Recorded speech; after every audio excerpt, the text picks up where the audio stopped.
近身格斗才是男人的浪漫，空战也一样。如果说螺旋桨时代空战的浪漫是机炮格斗，那么在喷气导弹时代，格斗弹就是空战的浪漫。双方相距5-6公里甚至更近，然后再发射导弹，那种走钢丝的快感一般是享受不到的。超视距作战，飞行员动动手指就能将对手解决，那真的就没什么意思了。骑士对决与竞技格斗瞬间就变味儿了。在火力军的眼里，那些远程的空导弹虽然强，但是都属于异端。类似 AIM-9 响尾蛇的格斗弹才是王道。只是走钢丝有多危险，成功了你就是英雄，失败了就剩一个小罐子。这个时候就不是浪漫不浪漫的问题了，而是全村人到你家吃席，桌子该摆几张的问题。那么现役的格斗弹谁才能笑到最后？究竟是响尾蛇稳占王座，还是怪蛇 IRIST 异军突起？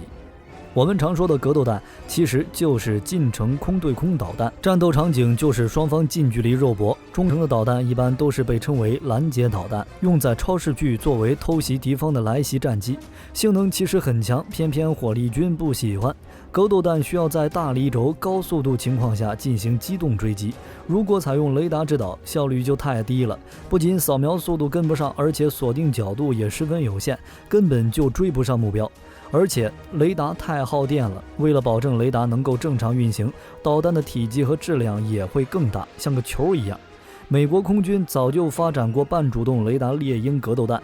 最终还是因为命中率太低，维护性太差，战斗部太小被拉下马。在二战时期，德国也搞出来一个 X4 空导弹，射程3.5公里，最大时速可以达到1170公里每小时。看起来虽然也不错，实际上极为拉垮。这种导弹的制导方式和引信都很原始，手动的。空战手动遥控导弹打飞机，还不如金刚在帝国大厦打飞机有视觉效果。虽然有传言说 X4 击落了7架盟军轰炸机，但是更多的资料是 X4 其实就没有投入实战。所以现在战斗机使用的基本上都是可靠性更高、成本更低的红外导引头，通过锁定战斗机高于周围环境的红外信号来攻击目标。所以格斗弹性能耗外的最主要因素就是导引头的先进程度。现在近距离空战，一个是看格斗弹的命中率，打2发就不行了，那还玩个锤子。在红外导引这方面，美国的响尾蛇就是格斗弹的先驱。这个时候的红外点源制导技术还不行，第一代的响尾蛇导弹采用的是非制冷硫化铅红外探测器，命中率非常低，很容易被对方摆脱和干扰，有时候还无法分辨太阳、云朵、战斗机之间的区别。就算是追着温度最高的发动机尾焰攻击，也会被红外干扰弹干扰，甚至会出现追着就日天的情况。而且第一代响尾蛇的导引头视野有限，战斗机基本上随便做个机动就能摆脱导弹的追踪。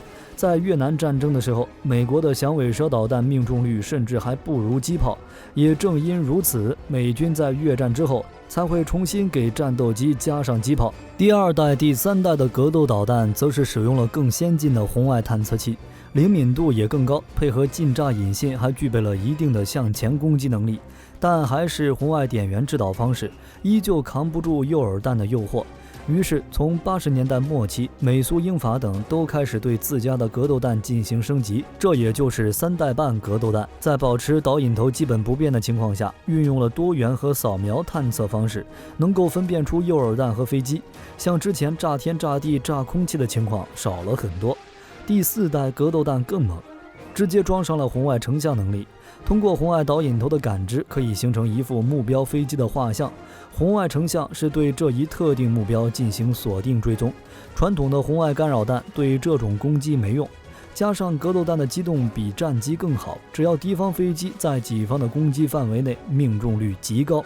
除了红外成像技术，第4代的格斗弹与第3代最大的区别就是拦截范围。第3代的空导弹的离轴角也就是正负40度左右，采用的红外导弹头也不够完善，而第4代格斗弹能够拦截是战机前端正负90度范围内的来袭目标，还具更大的抗过载能力以及更强的追踪锁定能力。目前世界公认最先进的格斗弹就是美国的 AIM-9X 超级响尾蛇。这种导弹不仅拥有智能红外成像锁定技术，还加装了矢量推力装置，具有跃间发射能力，也就是机头处在前方的战斗机也可以发射 AIM-9X 对后方追尾的敌机进行攻击。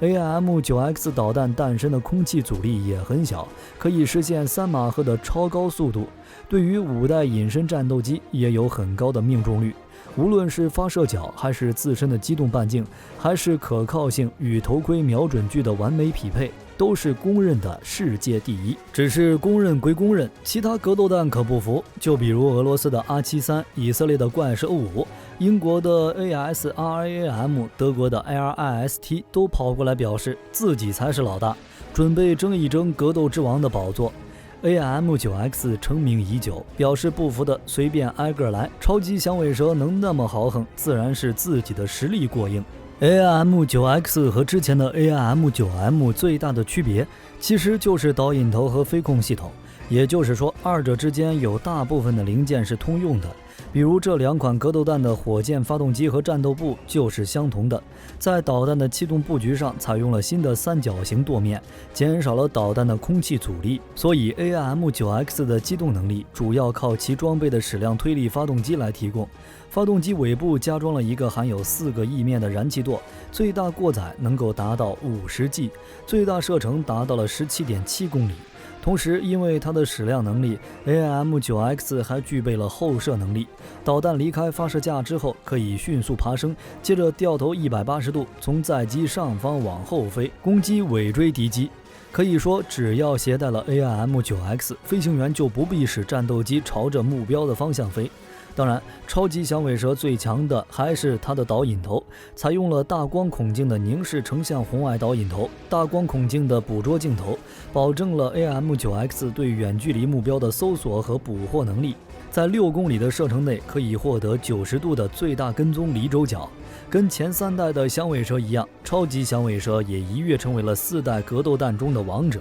首先来挑战超级响尾蛇，表示不服的就是俄罗斯的 R73。火力军不否认 R73 确实有过辉煌，可以算是世界上最先进的3代半格斗弹，或者说4代初。在上个世纪80年代，第4代格斗弹还没有出现的时候，跟米格29一起出现的 R73 确实领先世界，不仅具备3代半格斗弹的所有性能特征，而且还能配合飞行员的米格29的头盔瞄准距进行发射，缩短了瞄准速度，提高了战场适应能力。但是第4代格斗弹出现之后，它就不行了。虽然也装备了矢量发动机，但是气动布局太麻烦了，最高过载也就只有40G， 没有 AIM-9X 高，机动性不行。虽然30公里的最大射程还不错，但是速度和发射离轴角不行，最快速度只有 2.5 马赫，离轴角更离谱，正负40度，压根儿就是3代半。虽然后面又搞了一个 K74ML， 新的导引头有正负60度的离轴角，但是依旧不如 AIM-9X 正统4代的。虽然能与头盔瞄距连接，飞行员看准哪一个目标，导弹就能同步跟踪，但是 AIM-9X 一样可以。机动、速度、离轴角这几个比较重要的条件都是 AIM-9X 完胜。在狗斗的时候，估计 R73 刚飞到半路， AIM-9X 就已经赢了，然后表示抬走下一个。第2个出场的选手就是以色列怪蛇5，它诞生的原因也很简单，为了对付 R73， 在当时的国际环境中，以色列周围的所有国家都是人手一个 R73， 性能放到现在不行，但是在当时属于是顶尖。加上当时的美国还没搞出来 AIM-9X， 所以以色列只好自己搞一款第4代格斗弹出来了。怪蛇5格斗弹在外形上最大的辨识度就是其堪比 R73 格斗弹的气动布局了。当时的以色列并没有足够可靠的矢量推力发动机，所以只能够在导弹的气动外形上下功夫。早期的怪蛇5格斗弹的重心位置有一片单翼，在大迎角飞行的时候还能够提供额外的升力，因此怪蛇5格斗弹的最大过载达到了70G， 比 AIM-9X 还要大。而等到后期飞控技术成熟之后，怪蛇5格斗弹重心位置的弹翼就直接取消了。它的射程也挺远，30公里，最大速度3马赫，采用了全新的红外导引头以及改进的惯性导航装置，具有全半球作战能力。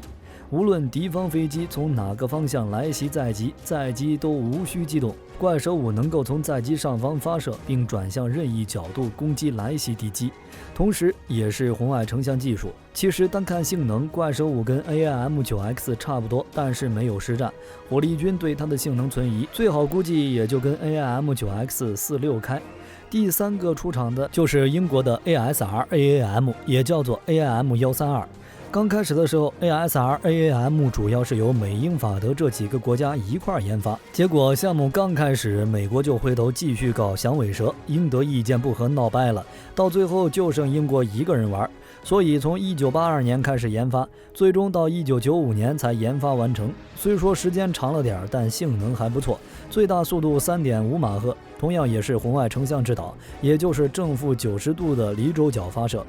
甚至可以向后发射，也就是飞机往前飞，导弹向后跑，跟月间发射的效果差不多。而且欧洲专家认为，无论是从用途、战术指标还是技术服务， ASR-AAM 实际上是跟 AIM-9X 一样的。比如采用了节连贯导的制导技术以及红外成像导引头，可以对目标实施全向攻击，使用中制导技术增大导弹的发射距离，达到保证载机安全、增大杀伤目标的目的。导弹重量轻，机动过载大，可同时发射多核导弹去攻击多个目标。确实 ASR-AAM 刚开始的时候，美国还在，目的就是替代 AIM-9。如果按这条线研发下去，超过响尾蛇肯定是轻轻松松。但是事实并没有，英国自己一个人研发，在红外成像技术上肯定比不上美国，就是性能都类似，也能分出强弱。给台风一个面子，64开吧 ，AIM-9X6。第4个出场的就是 IRIS-T。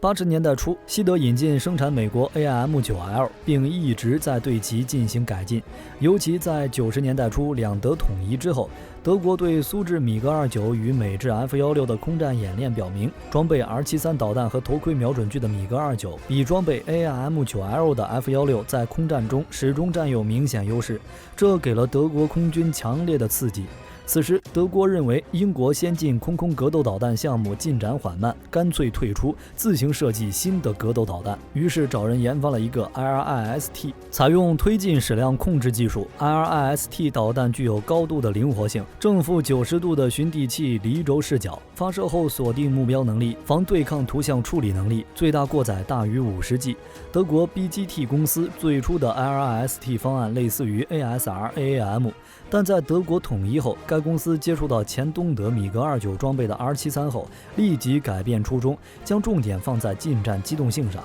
LIS-T 中 T 表示推力矢量控制， LIS 表示红外改进型响尾蛇。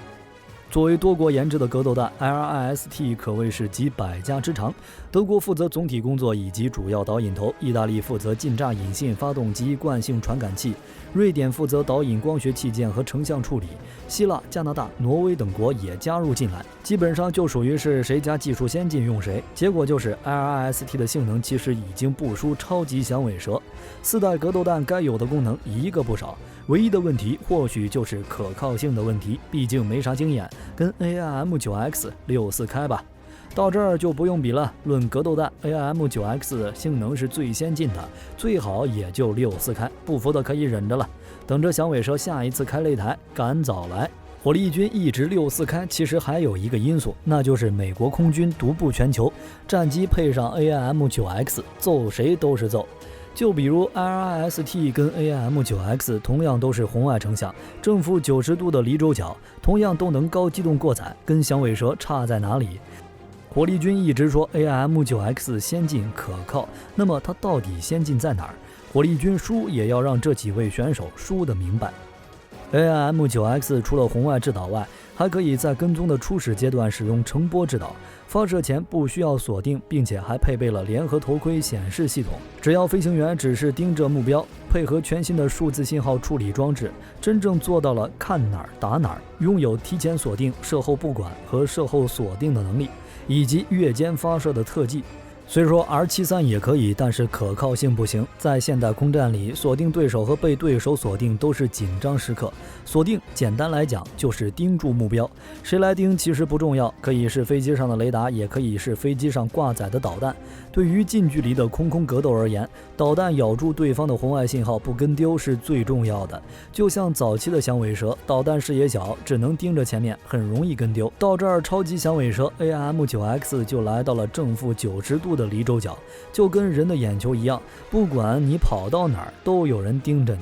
这样的话，在飞机前或者导弹前半球的目标就可以锁定追踪了，不用正对着目标也能瞄准，这就是所谓的离轴发射。一旦进入跟踪阶段，能不能击中目标就取决于导弹自身的制导系统到底靠不靠谱了。前3代的响尾蛇导弹都是点寻地的制导，目标在导弹的眼中就是一个模糊热点。这种制导方式的弊端很大，如果敌人旁边出现另外一个热点源，比如诱饵弹，导弹就很容易被诱骗之后跟丢目标。超级响尾蛇就采用了红外成像制导技术，这种技术可以获取目标和背景的红外辐射，并且通过扫描等方式形成图像。它的好处就是不容易被骗，毕竟有图有真相。诱饵弹和飞机完全不一样。那超级响尾蛇如此逆天的成像制导和跟踪方式，传统的规避手段很明显已经不管用了。那是不是就意味着所有的战机都要跪下唱征服？不，战机也不怂啊，贴身肉搏，谁怂谁就输了。